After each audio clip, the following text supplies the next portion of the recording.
Welcome to your Mental Highness. I'm Dr. Janae Lomaski. I'm a licensed clinical psychologist, and I am here on my second episode of the show, Your Mental Highness. And you, my royal listeners, I'm so happy for you to join me today. Again, like I said, it's my second episode, and I'm so excited to be here and be able to give you that dose of psychopathology, all the psychological stuff that we deal with every single day of our lives, every single night of our lives. I am here for you to help you get through it all. So, what are we going to talk about today in my second episode?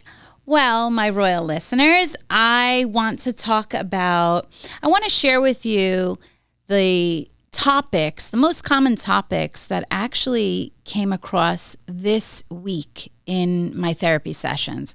So I do have a private practice. I've had one for, I would say it's probably 17 years right now, just different locations. And I love what I do. However, just because I'm a psychologist doesn't mean I don't go through it, and I do. So I don't just talk the talk, I walk the walk, and like I said, I am here for you. So my show is Your Mental Highness. We got my logo up, which I'm so excited about, and I want to make sure that you brought your crown to this episode because it is BYOC, bring your own crown. And if you don't have one, I will supply it for you when I start getting guests on my show, which will be starting soon. Why the crown? Because we all want to feel royal and we all want to feel high, your mental highness. We don't want to feel low. Low means we're feeling depressed or anxious or angry. High means we're feeling confident and happy and full of joy and energy. So we're going to work at it together so you start to feel higher than lower. So like I said, I wanted to tell you, you can refer to me by not just Your Mental Highness, but you can refer to me as Dr. J. My name is Dr. Janae Lomaski, but many people call me Dr. J. It's easier, and that's what I'm known as. So what are some of the common topics that came up this week in therapy? Well, we're going to talk about that. Some topics are loss and grief. That's a big one. Anxiety, that's huge. Who hasn't had anxiety this entire week? And if you haven't, that's amazing. And I probably don't know you. Toxic people, toxic relationships, loneliness. Not good to feel around the holidays, is it? It's a bummer, but it's a very common topic that comes up for people around the holidays. And we're getting there. We're getting close. I know why you have poor self-esteem. That came up this week too. Why do you have poor self-esteem? Because you self-sabotage. So remember, it's not just external things. It's the internal things that matter most. So if you self-sabotage, you're not going to be happy. You're not going to have the confidence. You're not going to have the self-esteem. And you're not going to feel healthy. And you're not going to feel grounded. So stop self-sabotaging. I'm going to get into that a little bit after. Another common topic, fear. Fear. Who doesn't have fear, right? Imagine a world without fear. Imagine if you yourself didn't have any fear. Fear of confrontation. Fear of confronting toxic people in your life. Maybe it's a family member. Maybe it's a spouse or a friend or someone in your relationship. Fear of not being liked or not being loved. Many fears. We can go all day just on fears, and I'll probably just give an episode for fears because it's a huge one. But what I'm going to talk about, what I decided to do for today's episode of Your Mental Highness, is talk about something that I see so often with people. And this is where we all seem to fail. Yeah. We fail with self-care. Self-care. Now, I know you're probably going to say, I do self-care. I hear a lot of people say they do. So I go to the gym, I work out, I eat right, all that kind of stuff. But that's not necessarily the self-care that I'm talking about. Self-care is like building a house, okay? So the foundation of that house, that's self-care. And I'm going to get into it a little bit deeper. But first, what I'm going to share with you is what I did on my first episode, which is talk to you briefly about my internal dialogue, my commentary. You have it, I have it, they have it, everyone has it. You have an internal dialogue. And I want you to really get so familiar with your internal dialogue. I just had a patient early this morning and we were talking about self-esteem, and she was able to identify how she self-sabotages. And I said to her, now let's talk about your internal dialogue. What is your commentary? From the minute you wake up, you have it. Or if you wake up during the night like I do, you have it. Goes throughout the day. It comes and goes. It's intermittent. What is your dialogue? So let me share with you, which mine was kind of weird today. Well, it's always a little bit weird, but I'm going to share with you my dialogue. So I woke up at 4:45 in the morning exactly, and this is what just started bombarding my mind. Don't be sad. Don't be sad. Don't be sad. You're fine. You're fine. I love coffee. I do love coffee. Wake up. Wake up now. Just get out of bed and wake up. This is all internal, okay? Why is it so cold in this house? How am I going to get everything done that I have to today? Because it's a Friday. I hope no one's in crisis. Oh my God, 3 people are in crisis this morning as I look at my cell phone. The holidays are almost here. Did I get everyone a gift? This, again, is going on in my head over and over and over. This is actually before I get out of the house. Yeah. Actually, right now what's going on is this microphone seems so low. I hope you can hear me. What else do I say? I need good coffee this morning, which is different than just coffee. I think if you listen to my first episode, you'll know that I love coffee and I will drink any coffee you give me, but I love good coffee, but I will drink any coffee. Another thing that goes through my mind as my commentary, my internal dialogue, I hope my son studied enough for his midterms. Can you relate? If you have children, then you can relate to that one. I have to make myself go to the gym this weekend. That's another one. Why is my Uber bill so high? That's another one. And okay, everything will be fine. Everything will be fine. Just breathe. Just breathe. You'll be fine. You're good. You're good. It's all good. And then it stops. And later on, I'm sure I'll have some more.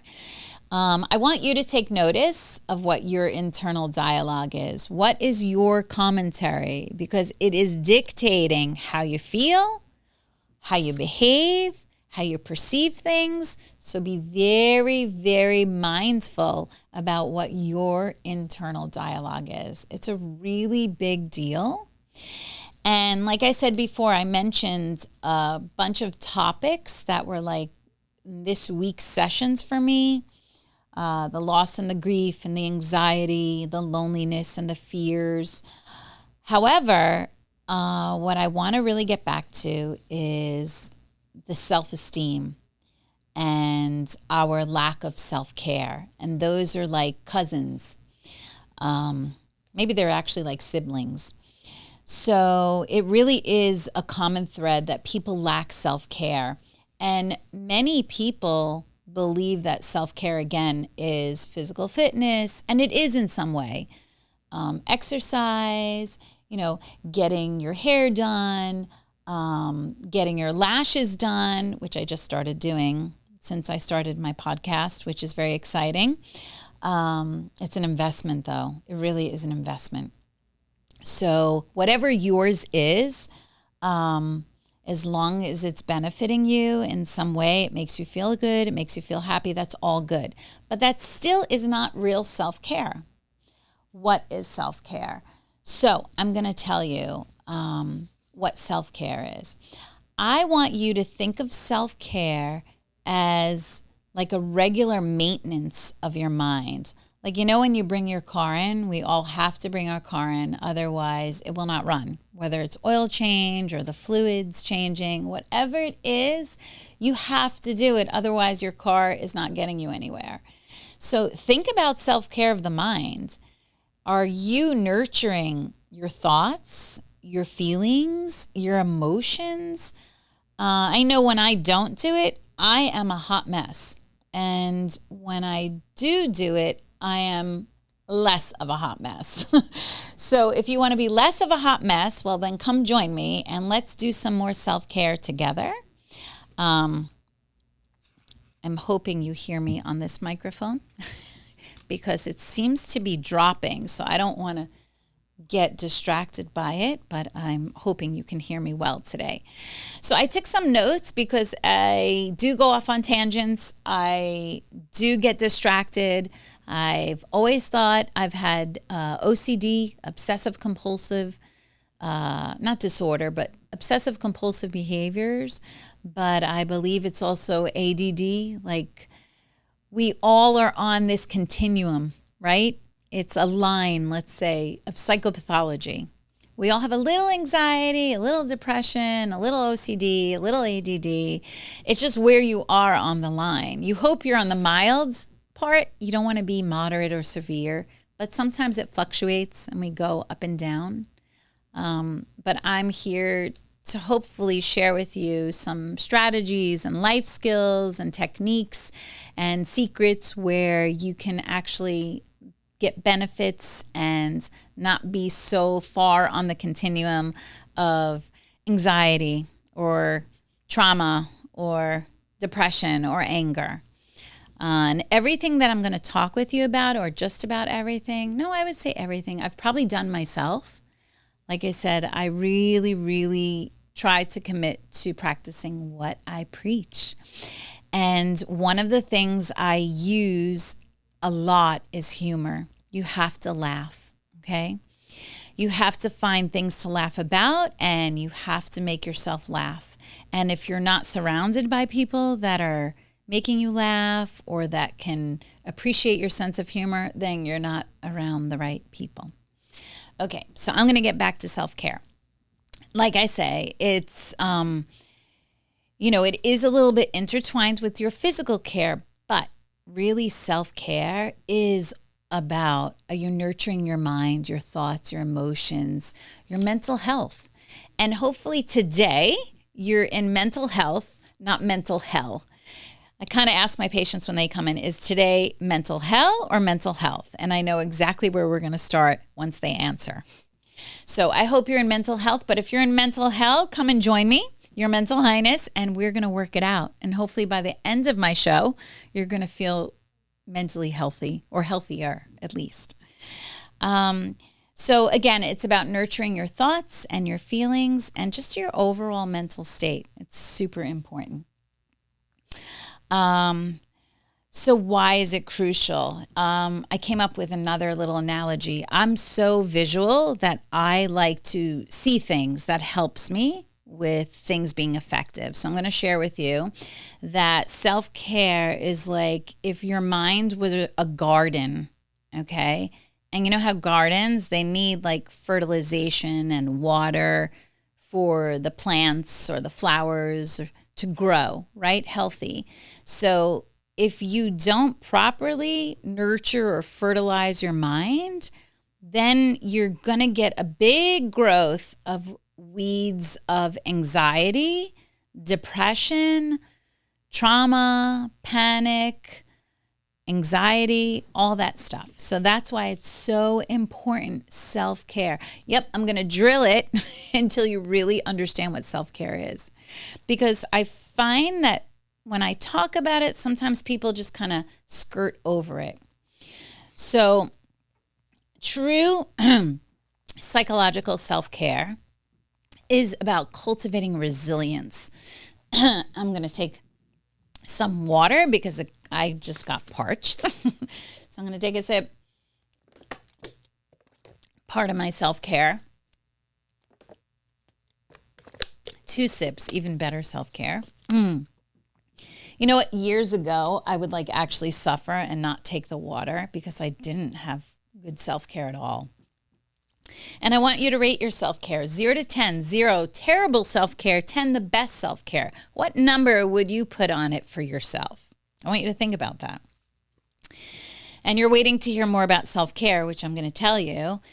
It's about cultivating resilience. It's about fostering growth. And it's about preventing burnout, okay? You don't want to feel burned out. You know, when you like wake up and it's like Groundhog Day, you're kind of on the verge of burnout, okay? If you're feeling numb, that's also, you're getting there. You're getting to burnout. Self-care helps prevent that, but you have to work at it. You really do have to work at it, which is so crazy to even think of, that you just have to take better care of yourself, of your mind, of your emotions, of your feelings, of your behaviors, of how and where you position yourself. You ever think about, if you're depressed or if you're anxious, how do you position yourself around which type of people, around what type of job? You know, how do you position yourself in a healthy and inviting and supportive environment, or a toxic one, right? We don't want to be around toxic people and toxic environments, because that is something that is definitely going to be poisonous, actually, to you. Toxic, poisonous. So you want to make sure, take a look at where you're positioning yourself. You know, let's face it, it is true. Life really is a roller coaster. And for some, it's a really, really, really difficult roller coaster with ups and downs and turns and spins. And sometimes we just want to travel forward, smooth, easy. But that's not reality. You know, reality is a roller coaster. Okay, so if you can accept that it's a roller coaster, number one, you're going to do better from the get-go, because you won't have expectations that it's just going to be steady and smooth. That isn't life. But when you get it, when you get that you're steady and smooth, be grateful. Be grateful. I know I am. When it happens, I go, oh my gosh, I wonder how long this is going to stay, because it feels so good. But then get ready. Get ready to jump back in that roller coaster, because you don't know where it's going to go, and you need to be ready. And that's what I'm going to teach you to do. And I'm going to give you some tools to help you with that resilience, to help you that when you fall, and there's that Japanese proverb, right? Fall 7 times, stand up 8. It's so true. I know you don't want to stand up again. I know you're tired. And when you are, you can sleep, take a rest, take a break, cry, whatever you need to do. But the bottom line is resilience. You're going to get back up. You are going to get back up, okay? Because this is your life journey, okay? Self-care is a big one. You want that foundation to be amazing, okay? So what happens is that sometimes we go to something that's very familiar to comfort ourselves. So I'm talking about self-care, which is healthy self-care, but sometimes we go to what we know and what's familiar. So I'm going to share some of those things with you. And if you can relate, that's fine, because I'm sure I can relate too at some time in my life. But these are the ones we kind of want to stay away from, but we go to it, okay? So I call them psychological crutches, okay? So if you've ever injured your foot or your leg or your ankle and you have crutches, it helps-ish. For me, the crutches actually hurt under my arms, and I think about that when I think of these psychological crutches. Are they really helping, or are they harming us? So can you relate to any of these? Common. So they're common. Don't worry if you do them. They're psychological crutches, and they may be hiding in plain sight, right? Substance abuse. And I'm not talking about alcoholism or drug addicts. I'm not talking about that. I'm talking about having that glass of wine or glass of scotch or shot of tequila, something, whatever is your thing you prefer, like when you get home from work. And that doesn't mean you're an alcoholic, right? Doesn't mean that you're a drug addict. That's the way you unwind. And I've had people just rationalize, well, yeah, sure, I unwind with that.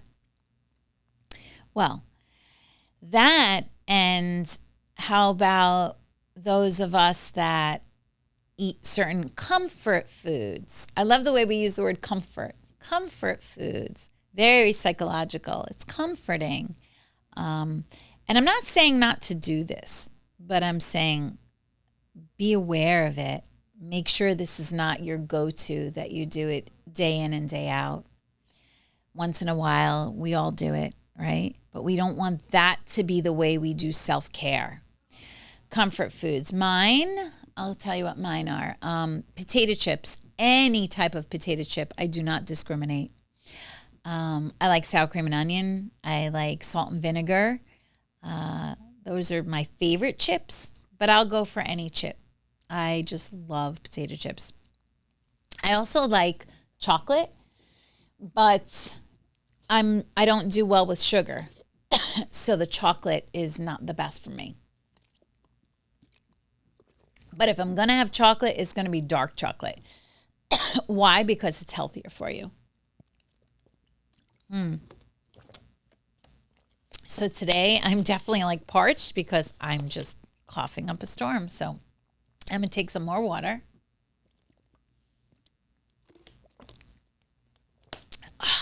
Okay, that was good.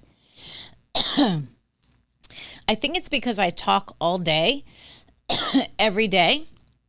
As a psychologist, sorry again about the coughing, but I do a lot of talking. Coughing and talking. Anyway, we just got to the glass of wine, the chocolate, the chips. What about a psychological crutch of avoidance? How about just avoiding it? I have many patients that come in and I ask, would you like to pick up where we left last week? And then I get this avoidance. Avoidance is not wanting to really deal with the real issues. We'll just talk about something else. So be careful that you're not avoiding. And you know who you are, and you know when you avoid. I know when I avoid, but at least I'm mindful, right? I've worked on myself and I'm mindful, and I say, okay, I am avoiding. I'm going to get back to it. So I'm okay if you avoid, but tell me you're going to come back to it, okay? A huge one is procrastination. Do you procrastinate?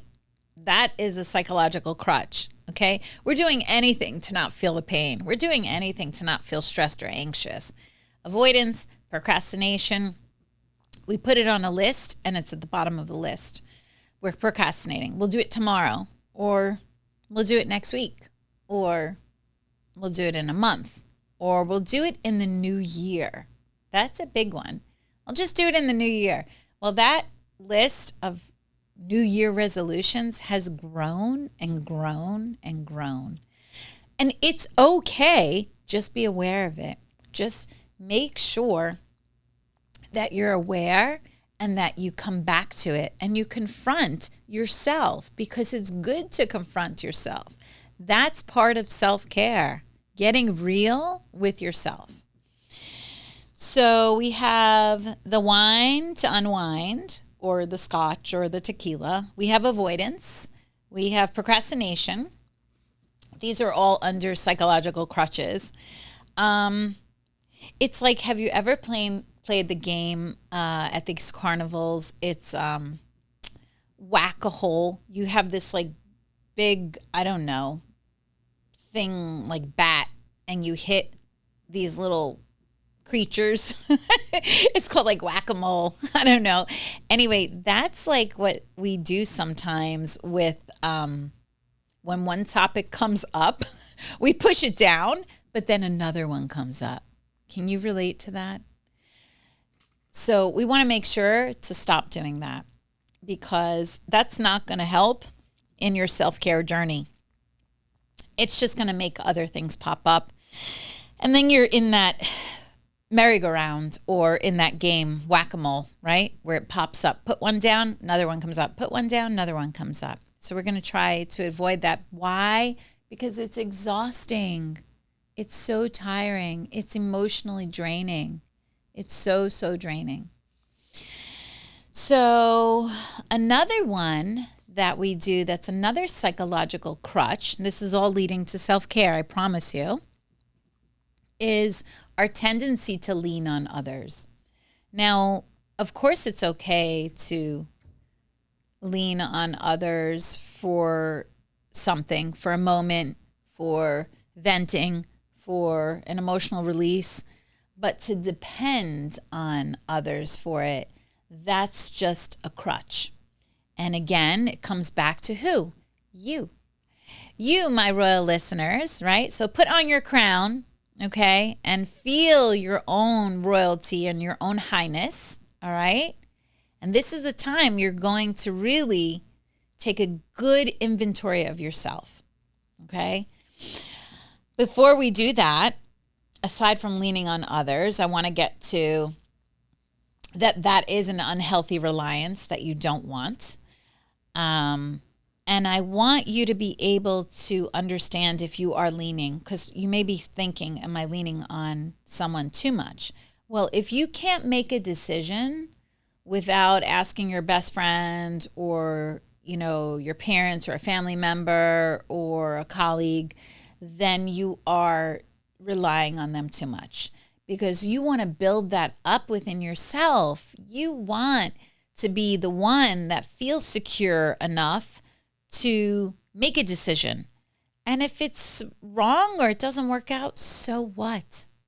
One of my famous 2 words is so what? Nothing. So what? And you have to put that in your vocabulary, because sometimes so what is what you need to tell yourself and move on. Another thing, and I am guilty of it here. Yes, I am. It's perfectionism and control issues. That is a psychological crutch. I didn't realize that until I did my own journey, right, of self-care and self-love. But perfectionism and control issues is all a psychological crutch, because you're avoiding something. You're not really working through something, okay? I want you to really take a deep, good look at yourself and get honest. It's all about being authentic and getting honest. The disingenuous people are not going to be high in their self-care, okay? Perfectionism and control issues are very sneaky little devils. They really pop up and you think you're taking care of things, but it's really not. Like I said, it's a psychological crutch. And you end up really feeling dissatisfied and anxious. It's very hard controlling everything and everyone. And it's really hard to try to be perfect all of the time, every time, with everyone. So if you're doing that, take a nice deep breath, let it out, and let it go. Because you don't need to do that. And it's actually not serving you well. It's not serving you as well as you think it is. Now, again, we all go back sometimes and we have a little bit of these things, but you want to try to not make it your day-to-day go-to for coping. You want to not make it your day-to-day go-to for self-care. That's not real self-care, okay? When you say, well, if I work harder, everything's going to be perfect. If I love him or her way more and they're abusive or not giving you the same in return, it's not going to work, okay? Working harder, doing more. Be careful that you're not over-functioning for a situation or a person that you're never going to get the same back for. That's not self-care. You don't want to do that. Stop it. Perfection is a mirage. It is not real, okay? And Why would you want to be perfect? It's nice to have flaws. I have lots of flaws and I accept them and embrace them. Less stress, less expectation, and it's just being human, okay? So if you're listening in or you're watching, I hope that you're human too, because I know I am. Last but not least is the biggest, dun-dun-dun-dun, if we could have a drum roll, I would put it up right now and say our last but not least modern day crutch, I bet you guessed it, my royal listeners, is technology, right? You may not realize it, but that is so a psychological crutch. I do it too, and I don't even realize it. That's what's so scary. And I don't know if you realize it, but a psychological crutch, technology, how long are you on your phones? Every once in a while, I get a thing that shows up and it says screen time. I do not want to look at the screen time that I put in because I'm like, what? It doesn't make sense. There's no way I work all day. How could I have had that much screen time? Hours and hours of screen time. So now I'm in this competition with myself that I look for the screen time because I want to make sure that I reduced it by a half hour or an hour. So if you didn't ever see that on your phone, take a look at your screen time and see how much of your time is spent on scrolling. Now, I don't know if you're on social media, if you're on TikTok, if you're on Instagram, if you're on Facebook, Snapchat, I don't know, but that's actually you not taking a good look and self-reflecting. That's just a distractor. It's a huge distractor. It actually increases our feelings of comparing and competitiveness. It makes us feel more insecure than secure.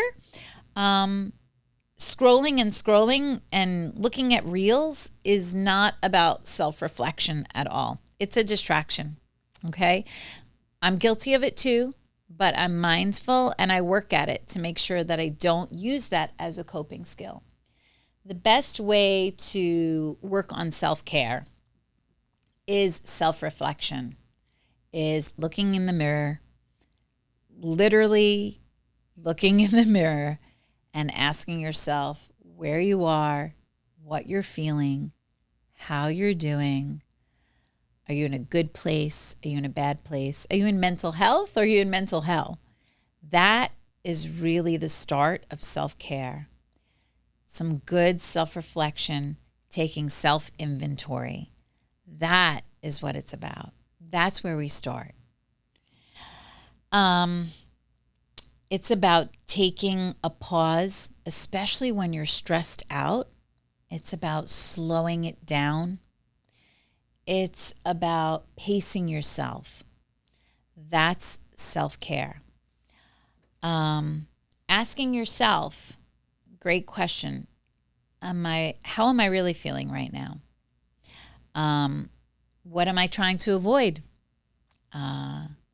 I know it's not always comfortable, but these are important questions to ask yourself. And I have this week, I must have said this, oh boy, at least a half a dozen times. I said, ask yourself these 3 questions. 1, is it practical?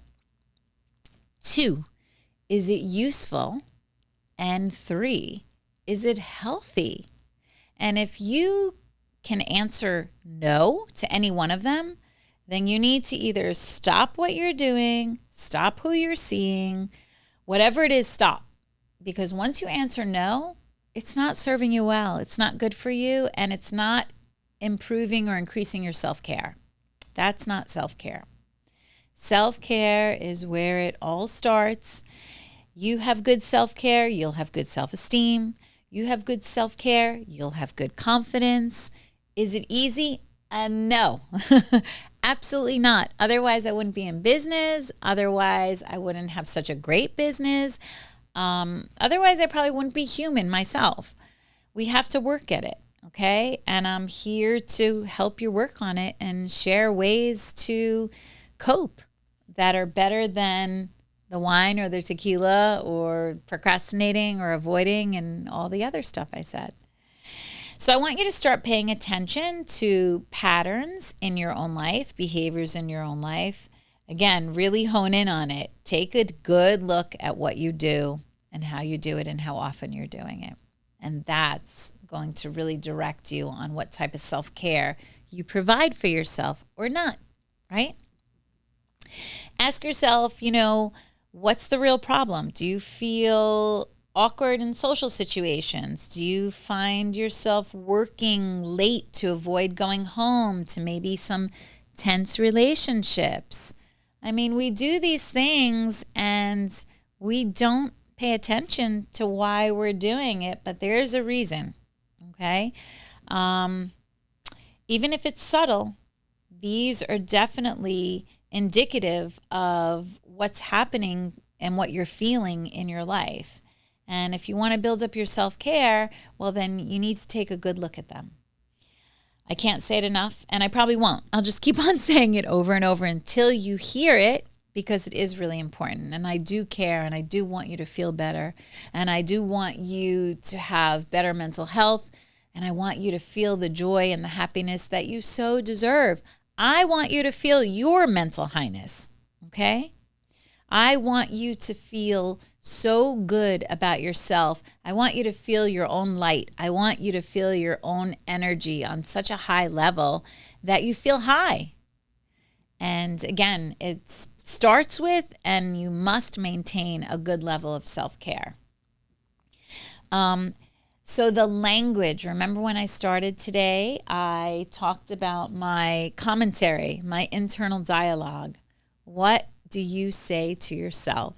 What is your internal dialogue, right? Do you put on your crown, all the kings and queens out there? Do you put on your crown and say things nicely to yourself about yourself? Or do you trash yourself? Or are you mean to yourself? Well, if you need to put on a crown to remind yourself that you are trying to bring yourself up, not put yourself down, well, then do it. Then do it.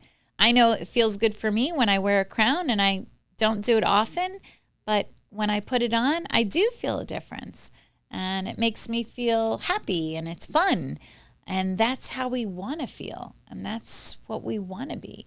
So put on your crown and be your mental highness and feel yourself lift up.